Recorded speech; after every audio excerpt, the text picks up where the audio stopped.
Bismillahirrahmanirrahim. Allahumma salli ala Sayyidina Muhammad wa ala ali Sayyidina Muhammad. Ini adalah mesej kecemasan daripada bumi Gaza, Palestin kepada semua yang memahami tutur kata saya, baik anda berada di Malaysia, Brunei Darussalam, Indonesia ataupun Singapura dan seluruh orang-orang di dunia ini.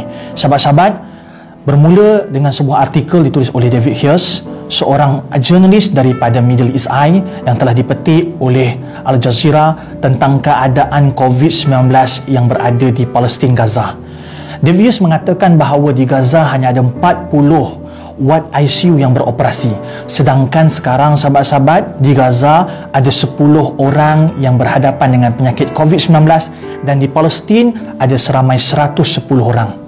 Yang lebih memarahkan lagi, keadaan apabila orang-orang Palestin ini bersama-sama berkongsi dengan orang-orang Israel ataupun Yahudi. Israel dan juga Yahudi sekarang ini mereka berhadapan dengan penyakit ini lebih banyak. 1000 orang yang dijangkiti dengan penyakit ini. Dan tuan-tuan kena ingat, penyakit ini, wabak ini tidak mengenal agama ataupun bangsa apabila menyerang. Maka apabila semua orang 1110 ini kebarangkalian untuk menjangkiti lebih ramai orang akan lebih tinggi. Dan saya telah menghubungi sahabat saya, seorang warga negara Malaysia yang berada di bumi Gaza kerana menyambung pelajaran, sahabat kami Nadir An-Nuri, dan saya bertanya kepada dia, adakah benar keadaan di Palestin amat-amat menyayat hati?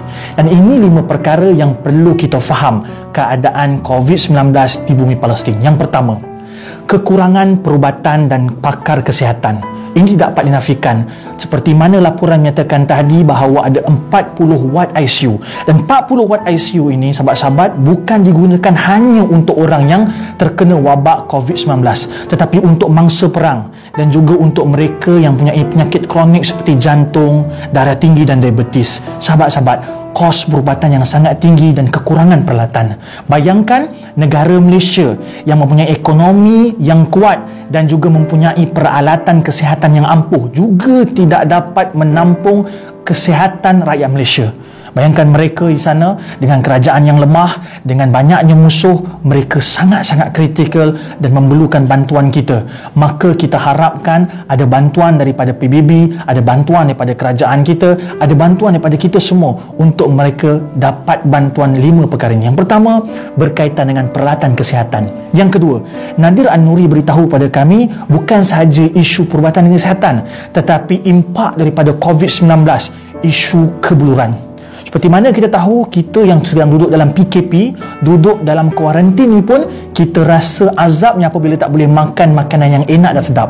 Sedangkan mereka tidak bercerita tentang makanan yang lazat, tapi mereka bercerita bagaimana untuk survival, bagaimana untuk mereka cukup makan untuk hari esok. Dan ada 2000 orang yang sekarang sedang diisolasi, sedang dikuarantinkan oleh Kementerian Kesihatan Palestin sebab mereka ini kemungkinan adalah pembawa COVID-19. Dan daripada 2000 orang ini, mereka ada 2000 keluarga. Dan 2000 keluarga tidak mendapat makan kerana ketua keluarga mereka berada dalam isolasi. Bayangkan, sebelum daripada COVID-19 sudah ada kebuluran, apatah lagi sekarang lebih banyak kebuluran. Maka sahabat-sahabat, saya minta kita tolong jaga makanan kita, jangan membazir. Jangan beli makanan sehingga kita terpaksa terbuang. Saya melihat banyak roti-roti yang kita buang. Kerana apa? Kerana kita tidak menjaga makan dan minum kita dalam keadaan musim PKP ini. Yang ketiga, sahabat, Nadir An-Nuri beritahu pada kami, Israel, Zionis, laknatullah ini dalam waktu yang kritikal ini, mereka mengambil kesempatan apabila dunia tidak memandang Gaza, tidak memandang Palestin sebab semua sibuk dengan isu masing-masing. Seperti mana kita di sini, kita sibuk dengan PKP, kita sibuk dengan COVID-19 dan itu biasa. Tetapi dalam keadaan ini, mereka dengan jahatnya merobohkan rumah-rumah yang berada di Gaza. Mereka tidak berhenti untuk menzalimi walaupun dalam keadaan wabak ini sedang kemuncak. Jadi sahabat-sahabat, saya minta untuk kita semua ambil langkah. Apakah langkah yang kita nak? Yang keempat, tolong share video ini, tularkan video ini, viralkan video ini supaya semua orang mendapat mesej ini. Supaya apabila semua orang dapat mesej ini, kita dapat bersolidariti untuk saudara kita yang berada dalam kesusahan. Kesusahan kerana perubatan, kesusahan kerana kebuluran dan kesusahan kerana dizalimi oleh orang-orang yang membenci mereka, yakni Zionis.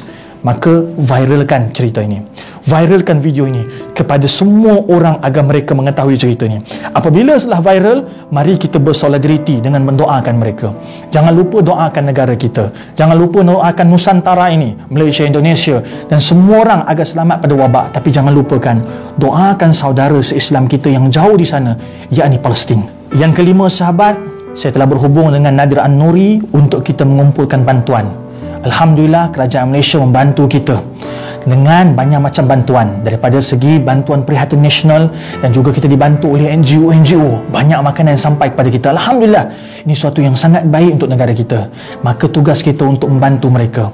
Tolong sahabat-sahabat bersedekah ke dalam akaun pertubuhan yang telah kami daftarkan di ROS ini, Pertubuhan Alumni Al-Azhar. Mereka ini anak-anak Malaysia kita yang telah buat satu pertubuhan yang untuk meminjamkan akaun ini, mengumpulkan sumbangan untuk Palestin. Dan jika genap RM100,000, kita akan transfer duit ini ke akaun sahabat kita Nadir An-Nuri. Semoga duit ini boleh digunakan untuk perubatan, digunakan untuk kebuluran dan digunakan untuk mangsa-mangsa perang. Sahabat-sahabat, kita tak minta banyak. Jika ada RM10, RM10. Jika ada 100, silakan 100. Dan moga-moga apabila kita bersedekah, rezeki datang kepada kita.